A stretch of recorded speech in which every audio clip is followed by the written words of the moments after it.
combattant, tous ont sa slogan. Parce qu'il y a déjà des gagnants, les abino. Le fils que vous avez le Kolobela voyage, il y a chef de l'État. À part on a Kolobela voyage, il y a moi aussi, il y a chef de l'État, maman Denise. À part Wana, na Kolobela Maloba, Oyo Kabila, Yebisi, Batwa Kisantu, Basse Valé, Bafaste. À part Wana combattant, tous à la canabitide, il y a Kozongisa Lokumu et pas Nzambe. Maintenant, tous à la bande de Konabiso à diaspora, Boutou Moi, Bazo soutenir Boulot Hall. Oyo Bozolanda, Patrick, Bologna, Nakatia France. À part Wana, Tozo Benga de Panama. Nakatia Paris a mobilisé Lenga au Sakanate. Même au Monaki, accueille à présent la Katia France de Panama, Salaki Moussale à Makas. Maman Rose, Nakatia Allemagne. Maman Rose Azola Late Boutou Moi. A lobby boy, cette fois-ci na décembre na Kishasa. A lobby, Bazwa Kabino Ming. Pour les fils que Billy Liwana, Akoya Kosepelisa, tous les parlementaires. A lobby na Solarana Fatima, Kambo Bosala Kaboutou Moi. Nebola la Kate en tout moment. Bozo veillé na pouvoir, il y a chef de l'État. Combattant, vous voyez pas bien, les lois samedi, lobby est dimanche. Nazo Koumisa Kolonzambe, à cause il y a l'Osambo Nabino. Mais maintenant, la parole, il y a la mère Mende. Oui, à l'Obaki, on a école de formation. À l'Obaki, boye. Mabele, oui, à bas Congo, ça a mabele moko sacré. Ceux qui ont eu l'inga boule, makangwane simbakate.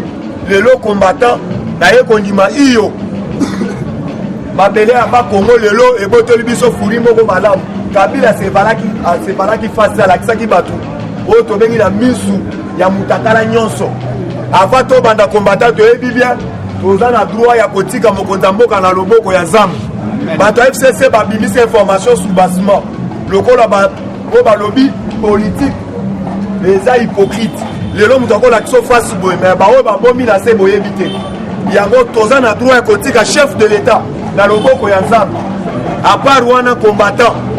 To kotika mboka na biso moko na moko kati na biso totiki epe na loboko ya zambe. Les fils que de bien to kokuta na wa lundi. Vous avez le droit de faire le coup de Panzambe parce qu'il y a des gens qui ont fait le chef de l'État qui a combattu là. Tous les gens qui ont rapport qui ont passé par là. Dans les pays qui sont on a soutenu Fatime. Combattant qui ont fait le coup de Panzambe. Zambo yo zambe malamu Zambo yo zambe malamu Zambo yo zambe malamu Zambo yo zambe malamu Zambo yo zambe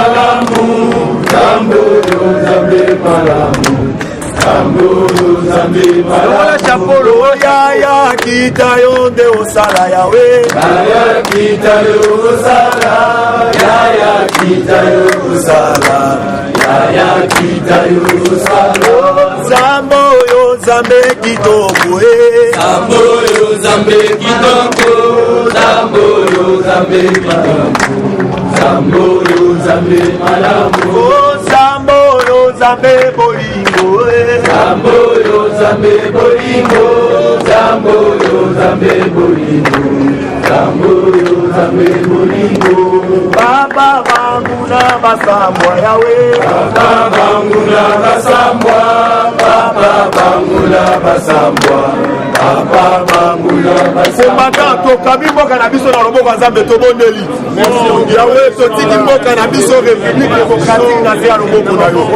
Papa tolingi mboka na biso protéger yango physiquement Père de toi totiki mboka na biso na zia loboko na yo Emmanuel papa tokoyoki République démocratique na zia ya kuya loboko na yo Papa tolingi toprotéger mboka na biso maboko ya banguna yawo telemelo okumela mboka oyo tote kopambola mboka oyo na se ya grâce na yo osengeli okono ya bonzambe oyo physiquement spirituellement papa tosembola loboko na yo na kati ya mboka oyo sembola loboko na yo sembola loboko na yo sembola loboko na yo jobasafa elohim sembola loboko na yo otiki mboka oyo na se ya grâce na yo otiki mboka oyo na se ya loboko na yo combattant otiki chef de l'état na yo loboko Nzambe. Toyebisa Nzambe ete Nzambe a protégé chef de l'État. Arme nyonso ezala babongisi na Kisantu, ezala babongisi par-ci par-là, ezala ni l'essence de fait contre le chef de l'État. Tobondeli combattant. Oui, Yahweh totiki président Fachi na se ya loboko na yo. Zamba baza sembola loboko na yo na kati ya mboka oyo. Papa totiki Fachi na se ya loboko na yo Zamba baza. Papa tolingi to protéger Seigneur. Azali mbumba oyo pesi biso. Tolingi grâce ya Nzambe na yo. Ezala likolo ya mokonzi ya mboka na biso. Yahweh telemele esprit nyonso ya bakoko nyonso bakosala parti contre chef de l'État. Ezala ni le sens de fait. Sembola loboko na yo. Ya kombo na Yesu Kristo. Combattant tokenda kopebisa pouvoir nyonso ya monde ténèbres.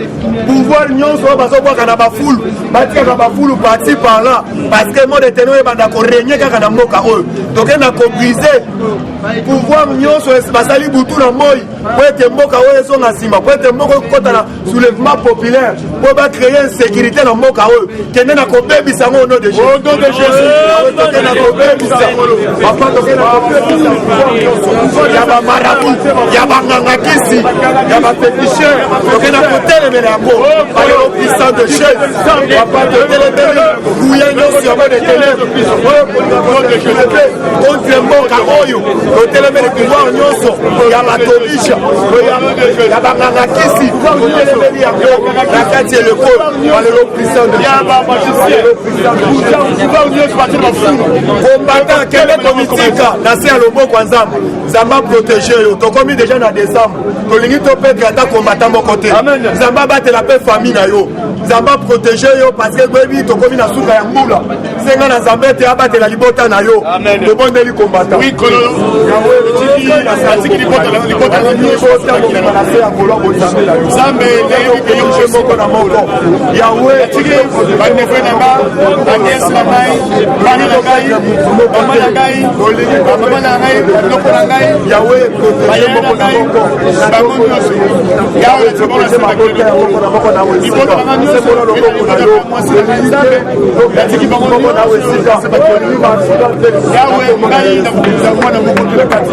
au nom de Jésus, au nom de Jésus, IDPS FIFA, tokoti na actualité politique na biso.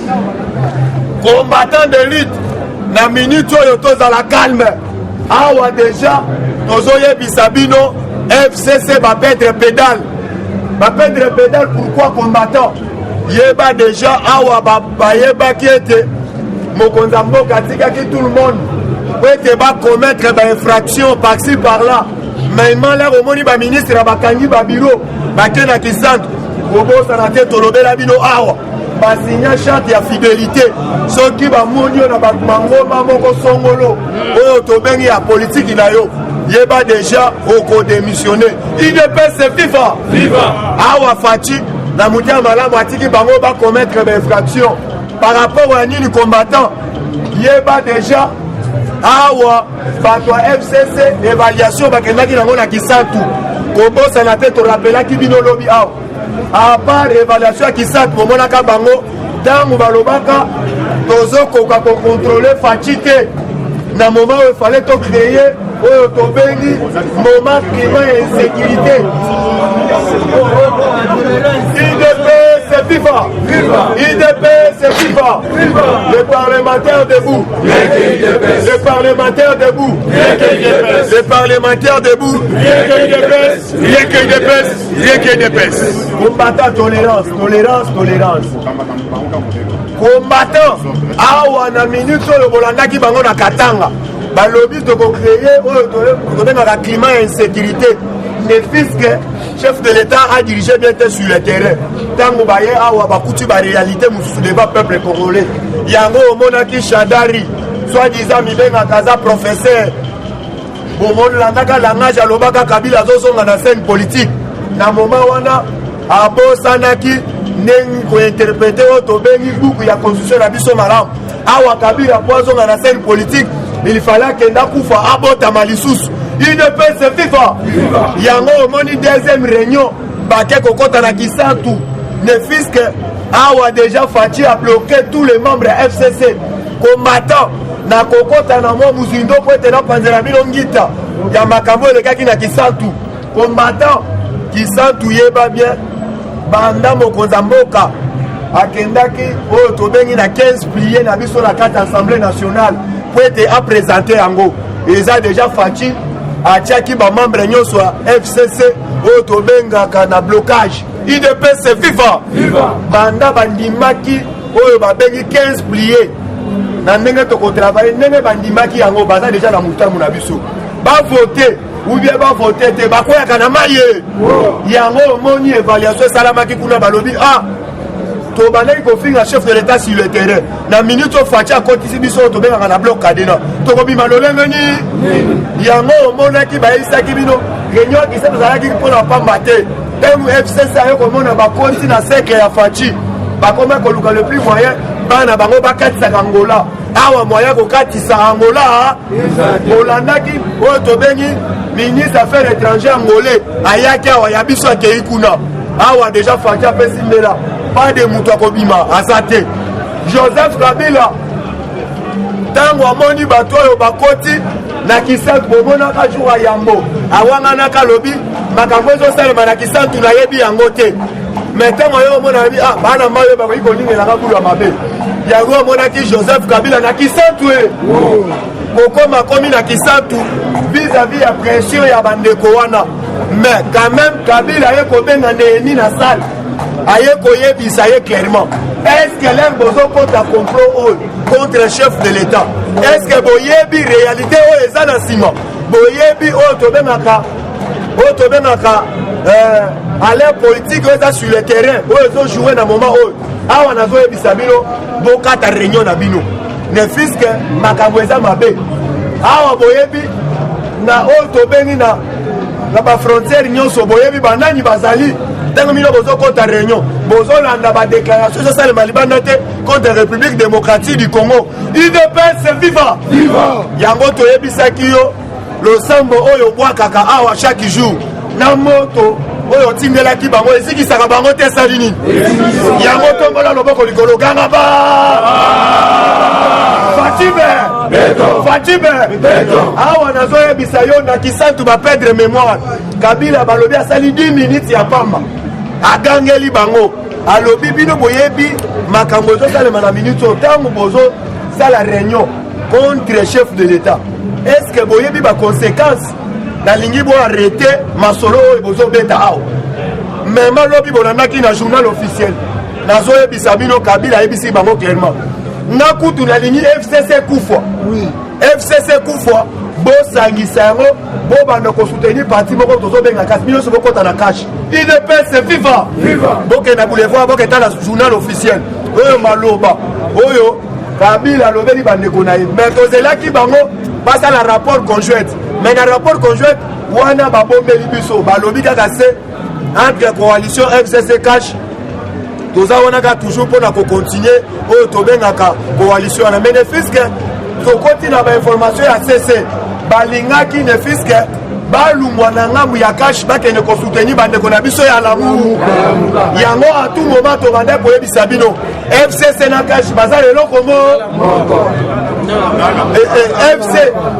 FCC na lamuka baza eloko moko parce que bolandaki maloba oyo matin fayu azoloba na FCC zobalana cette fois-ci toyo komona bato babanda koarme FCC eza bandeko na biso eza koarme lamuka eza bandeko na biso ya FCC awa déjà faci na silence bobanga te chibala ata alungwa na IDPS yeba déjà makolo na ye na mutu na ye ezalaka na IDPS ye moko ntango basilisi réunion mbangu na oye ake kopesa rapport nyonso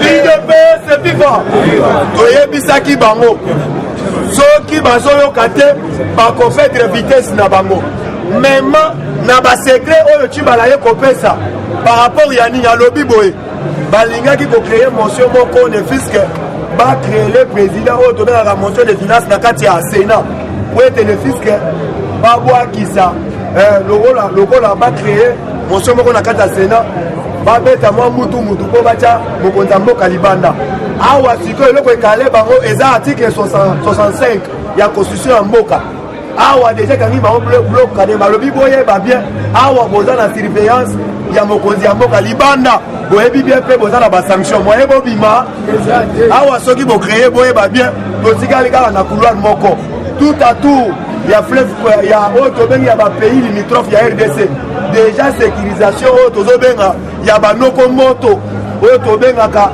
ya ba français ya ba États-Unis d'Amérique même bolanda ki déclaration aux États-Unis à quel est plus loin il y a qu'à déclarer que MONUSCO va diminuer effectif na bango moko bazo kita na armée na bango na est ya pays bolanda ki message ya Grande-Bretagne bolani message ya Suisse bolani message oyo tozo benga ya Canada na États-Unis d'Amérique balobi boy tozo kabola mawa na peuple nyonso ya est bao bauta ko massacrer bango ne fils que babanga te bazo créer oyo tobengi bazo créer les plus moyens peuple congolais azala malamu nyonso na est ya pays il peut se FIFA yango moni Fachiko Mayele ba féliciter ndenga sangisi FARDC asangisi lisusu na MONUSCO ati azui base ake kotia na Beni awa déjà masolo eza ya kitoko ya kosakana te yango moni Kabila yebisi bandeko na bango wana na sale bandeko ya FCC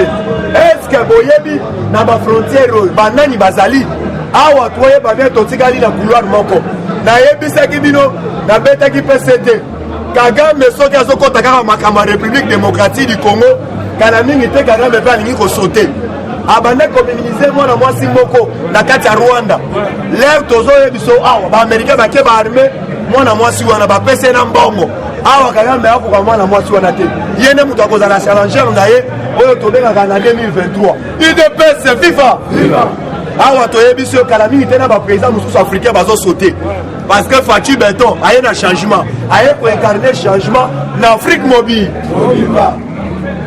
combattant lobi bolandaki oyo tobengaka mwana Kimbangu lobi bomonaki tete à tete na Fachi oyo tobengaka nkiangani et parce que boye basimo Kimbangu aza premier révolutionnaire na kati ya République démocratique du Congo oyo abandeko na biso ya babelge balukaka me bafongola liputa batala ye aza mwasi ou bien mobali mais lobi bomonaki mwana ye ayaki koremercier chef de l'état ndenge atieli bango courant na kamba ndenge atuni mpe chef de l'état oza 5e président oyo Kimbangu alobaki oyo Kimbangu alobaki akoya Fachi alobi yo moko ozomona bilembo esalemaka te ezosala nini awa bana bazotanga ofele kala mingi te bozozwa santé pour congolais nyonso akolia nde UDPS FIFA combattant toyebisi yo bozala calme bango nde mutu bakopeke mémoire ne fiske boyeba bien oyo tobengaka kapika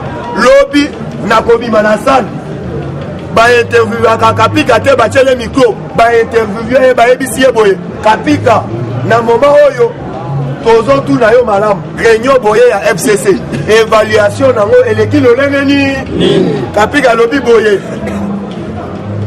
Fachi na oyo tozobenga Kabila mokolo bakutana même biso bato ya FCC tozalaka même idée na bango bazopartage toyebi yango na moment oyo ata tokoti réunion bato wana baza en bon terme mais réunion oyo ese koaboutir na nini yango na esi bango batikala kina parce que bakoya kodejouer bango pamba bakomi yembele ye alobi boye nga na wuta na UDPS nayebi UDPS so aza sur le terrain a lancé masolo na ye masolo nekenda koéchouer te ekenda toujours na koresi UDPS viva yango lobi bolandaki mwana mboka Augustin Kabuya clairement na top Congo Kabuya azalaki clairement ntango batuni ye oyo tobengaka Christian Lusakwen atuni ye normalement pourquoi bino bato akashi bosalaka baréunion te ya lobi non parce que Christian Lusakwen alobi pourquoi bino bato akashi bosalaka baréunion te na 2023 chef de bataille bokozala nango nini sur le terrain alobi biso tokotaka baréunion mais moyen biso topubliaka na miso ya bato eza mais boyeba bien awa baréunion oyo biso tokotaka epa oyo tobengaka kitenge Yesu na boulevard baréunion oyo tobengaka basuma ya masolo tozwaka yango nde misala ya chef de Eshima, votre magazine qui bat au rythme de l'actualité. Une réponse à vos besoins en information, un éclairage dans divers domaines. Impartial, documenté, instructif. Eshima au cœur de l'info. Retrouvez la nouvelle édition. Exclusivité. Sakombi Molendo, le réformiste qui vient stopper l'hémorragie. Suspension des fonctionnaires peu intègre, numérisation des titres fonciers et climat de confiance avec les collaborateurs. Le nouveau gestionnaire des terres congolaises fixe les nouvelles règles de jeu. Focus. Lambert Mindi, Omalanga, le souverainisme comme un dogme. Redressement délaissé, Tomaluaka Losenjola, l'homme de la situation. Dossier Eshima, fini les vacances, vive les rentrées. De la politique au judiciaire, en passant par les scolaires, les derniers trimestres de l'année 2019 en RDC est décoiffant. Économie, BCC, un cadre des rétrocommissions et détournements à passer au peine fin. Découverte, Claude Ibalanki et Colomba, les coordonnateurs du MNS au centre de l'action de Félix Tshisekedi dans le Grand Lac. Les dialogues et pourparlers en RDC qu'en tire le peuple. Tubaou, la clé de la mythologie kassaïenne. Retrouvez l'intégralité du magazine Eshima dans les kiosques. Eshima Magazine, un nouveau standard d'information.